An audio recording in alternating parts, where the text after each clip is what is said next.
एक लड़का था जो खुद को मछली समझता था। जब भी बारिश होती वह खिड़की के पास जाकर मछली की तरह मुंह से बुलबुले बनाने की कोशिश करता। वह पानी में जाकर मछली की तरह तड़पने और उछलने की नकल करता। उसके पापा एक बहुत अच्छे सुशी बनाने वाले शेफ थे, जिन्हें ताजी मछली से सुशी बनाना बहुत अच्छे से आता था। लड़का हर दिन अपने पापा के साथ बाजार जाता और मछलियां खरीदने में मदद करता। जब वह जमीन पर पड़ी मछलियों को देखता जिन्हें लोग काटने वाले होते थे, तो वह उन्हें धीरे से छूता और बहुत दुखी हो जाता। एक दिन पापा ने उसे सिखाया कि मछली से सुशी कैसे बनती है।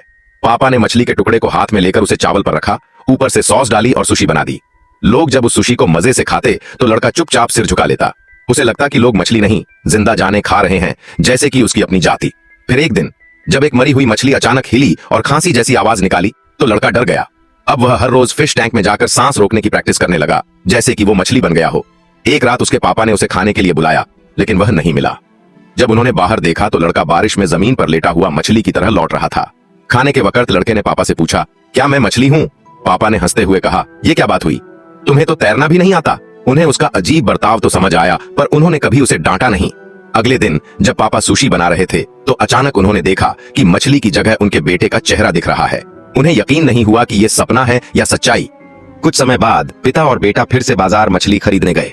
लड़के ने जमीन पर पड़ी मछलियों को देखा जिन पर दाम लगे थे। वे अब उसे अपनी ही जाति की लग रही थीं, जिन्हें इंसान पैसे में तौल कर ले जा रहे थे।